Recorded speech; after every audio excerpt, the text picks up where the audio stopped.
সেহরির সময় হয়ে গেছে। আপনারা সবাই ঘুম থেকে উঠে সেহরি করে নিন। মসজিদের মাইকের শব্দ শুনে আয়েশার ঘুম ভেঙে যায়। সেহরির সময় হয়ে গেল, কিন্তু আম্মু আমাকে এখনো ডাকলো না কেন? মনে হয় আম্মু এখনো ঘুম থেকে ওঠেনি। যাই, আমি গিয়ে ডেকে দেই।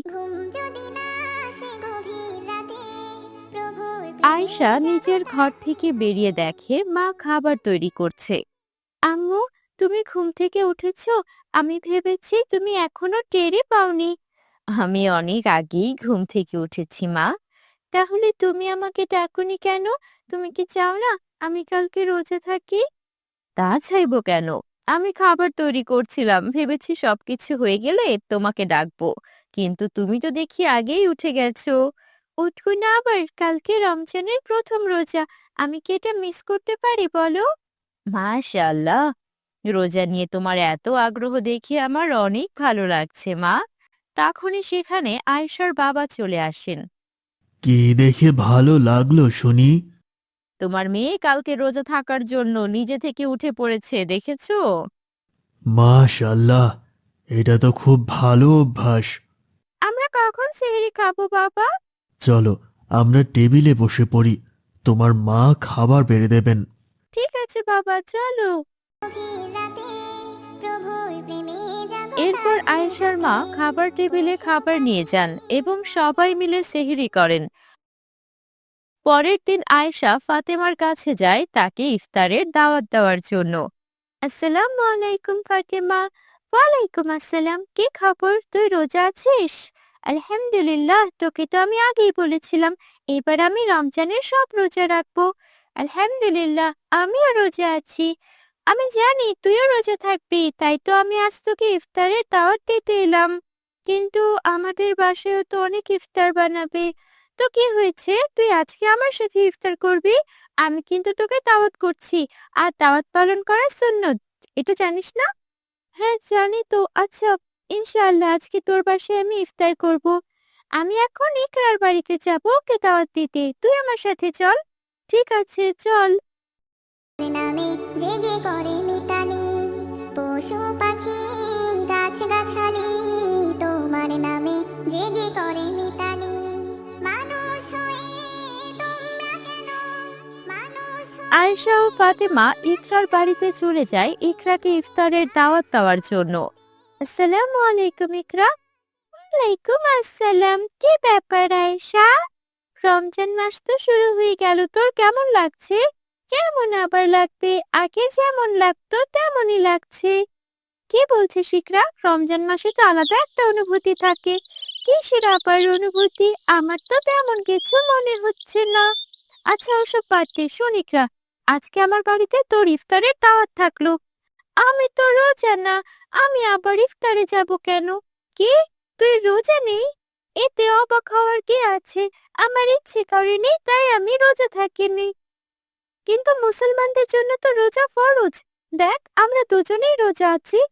তোদের এত খালি পেটে থাকার শখ, তাই তোরা রোজা আছিস। আমার একদম ইচ্ছে করে না এরকম খালি পেটে সারাদিন থাকার। রোজা রেখে কি লাভ হয়? রোজার তো অনেক ফজিলত। কি ফজিলত বল দেখি? আমি তো সবটা সঠিক জানি না, কিন্তু আমি বাবার কাছ থেকে জেনে তোকে জানাবো। ঠিক আছে, যখন জানতে পারবি তখন জানাস। রাতে প্রভুর প্রেমে জাগো তাসবিহাতে, ঘুম যদি না আসে গভীর রাতে, প্রভুর এরপর প্রেমে আয়েশা জাগো তার বাবার কাছে তাসবিহাতে। গিয়ে রমজানের ফজিলত সম্পর্কে জানতে চায়। আচ্ছা বাবা, আমরা যে রোজা রাখি এতে করে আমাদের কি লাভ হয়? রোজা থাকার ফলে আমরা অনেক সওয়াব পাই। কি কি সওয়াব পাই? তুমি কি আমাকে রোজা থাকার ফজিলতগুলো বলতে পারবে? নিশ্চয়ই পারবো। রমজান মাস মুসলিমদের জন্য অনেক বরকতময় একটা মাস। যে ব্যক্তি ঈমান ও নিষ্ঠার সাথে রোজা রাখবে, আল্লাহ তার পূর্বের সকল গুনাহ মাফ করে দেবেন। তাই নাকি বাবা? হ্যাঁ, এই মাসে শয়তানকে শিকলবন্দি করে রাখা হয়, ফলে ইবাদত করতে অনেক সুবিধা হয়। তাছাড়া রমজান মাসের দোয়া আল্লাহ ফিরিয়ে দেন না, বিশেষ করে ইফতারের সময় দোয়া। তাহলে তো আমি অনেক অনেক দোয়া করব। আচ্ছা বাবা, তুমি এই ফজিলতগুলো কিভাবে জানতে পেরেছো? আমার কাছে কিছু ইসলামিক বই আছে, সেগুলো পড়ে জানতে পেরেছি। তুমি কি আমাকে বইগুলো দেবে? আমি আর ফাতেমা মিলে বইগুলো পড়বো। হ্যাঁ, নিশ্চয়ই দেব। রমজান মাসে বেশি বেশি ইসলামিক বই পড়া উচিত এবং সে অনুযায়ী আমল করা উচিত। তুমি আমার ঘর থেকে বইগুলো নিয়ে নাও। এরপর আয়েশা তার বাবার ঘর থেকে ইসলামিক বইগুলো নিয়ে নিজের ঘরে রেখে দেয়। ঝর্ণা ধারা আকাশ বাতাস গ্রহ তারা সাগর নদী ঝর্ণা ধারা পাখিদের কিছুক্ষণ পর ফাতেমা আয়েশাদের বাড়িতে চলে আসে। আসসালামু আলাইকুম আয়েশা, এই নাও, মা তোমাদের জন্য কিছু ইফতারি পাঠিয়েছেন। জাযাকাল্লাহ। ভেতরে আসো ফাতেমা, ইফতারির সময় প্রায় হয়ে গেছে, চলো আমরা অজু করে আসি। হ্যাঁ চলো। আয়েশা ও ফাতেমা অজু করে খাবার টেবিলে বসে পড়ে। কিছুক্ষণ পর মাগরিবের আজান দেয় এবং তারা ইফতার করে নেয়। ফাতেমা, আমি বাবার ঘর থেকে অনেকগুলো ইসলামিক বই নিয়ে এসেছি। এগুলোতে রমজানের অনেক অনেক ফজিলত দেওয়া আছে। আমি অনেকদিন ধরে এরকম কিছু বই খুঁজছিলাম। তোকে অনেক অনেক শুকরিয়া আয়েশা। চল আমরা ইসলামিক বইগুলো পড়া শুরু করে দিই। পড়তে পড়তেই তারাবির সময় হয়ে যাবে। ঠিক আছে চল। আয়েশা এবং ফাতেমা ইসলামিক বইগুলো পড়তে থাকে। এশার আজান দেওয়ার পর ইকরা আয়েশাদের বাড়িতে আসে। এই আয়েশা, কি করছিস রে? এই তো আমরা ইসলামিক বই পড়ছি। রমজানের ছুটির পর যে পরীক্ষা, এটা কি তোর মাথায় নেই? এই বইগুলো পড়লে কি পরীক্ষায় ভালো করতে পারবি? আমি ফজরের নামাজ পড়ে স্কুলের পড়া পড়ে নেই, তাই আমার কোনো টেনশন নেই। ও আচ্ছা শোন, আমি একটু পরে আটকে গেছি, আমাকে একটু সাহায্য করবি? ইনশাআল্লাহ করব, কিন্তু তার আগে ফাতেমা এবং আমি তারাবির নামাজটা পড়ে নেই। আমি কি তোদের নামাজ শেষ হওয়া পর্যন্ত অপেক্ষা করব নাকি? হ্যাঁ অবশ্যই করবি, তারাবির নামাজ তো 20 রাকাত, পড়তে অনেক সময় লাগবে, দেরি করলে আলসেমি চলে আসবে। আমি বুঝি না তোরা কেন এত কষ্ট করছিস। এতক্ষণ ধরে নামাজ পড়ার কি দরকার? এশার নামাজ পড়লেই তো হয়। না ইকরা, তারাবির নামাজের অনেক ফজিলত। তারাবির নামাজ সুন্নতে মুআক্কাদা। তারাবির নামাজ সুন্নতে মুআক্কাদা, তাই সুষ্ঠুভাবে আদায় করলে আল্লাহ অতীতের গুনাহ মুছে দেন। চল ফাতেমা, আমরা নামাজটা আদায় করে নেই। হ্যাঁ চল। হ্যাঁ অবশ্যই করবি, তারাবির নামাজ তো 20 রাকাত, পড়তে অনেক সময় লাগবে, দেরি করলে আলসেমি চলে আসবে। আমি বুঝি না তোরা কেন এত কষ্ট করছিস। এতক্ষণ ধরে নামাজ পড়ার কি দরকার? এশার নামাজ পড়লেই তো হয়। না ইকরা, তারাবির নামাজের অনেক ফজিলত। তারাবির নামাজ সুন্নতে মুআক্কাদা। তারাবির নামাজ সুন্নতে মুআক্কাদা, তাই সুষ্ঠুভাবে আদায় করলে আল্লাহ অতীতের গুনাহ মুছে দেন। চল ফাতেমা, আমরা নামাজটা আদায় করে নেই। হ্যাঁ চল। আয়েশা এবং ফাতেমা তারাবির নামাজ আদায় করতে যায়। এদিকে ইকরা বিরক্ত হয়ে অপেক্ষা করতে থাকে। আয়েশা এবং ফাতেমার নামাজ শেষ হলে তারা ইকরার কাছে ফিরে আসে। কে রে, তোদের নামাজ হলো? আলহামদুলিল্লাহ হয়েছে।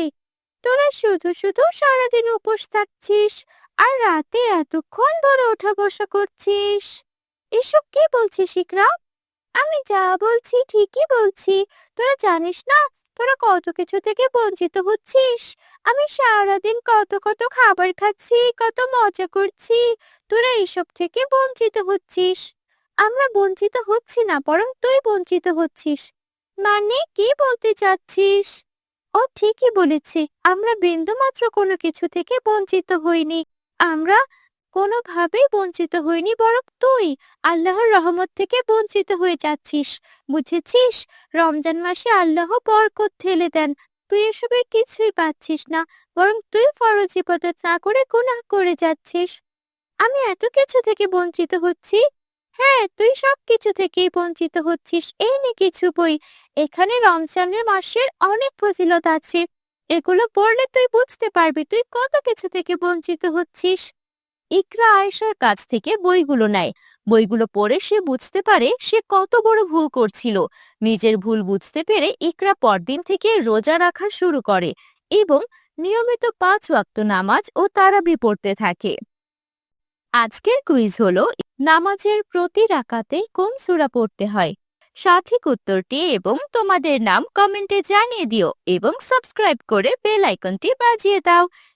মল্লিকা, জান্নাতুল ফেরদৌস, ফাতেমা, আরিফা খাতুন, ফাতেমা বিনতে ইকরা, অথই, নওরিন, ফাতেমা তাবাসসুম ও আরও অনেকে।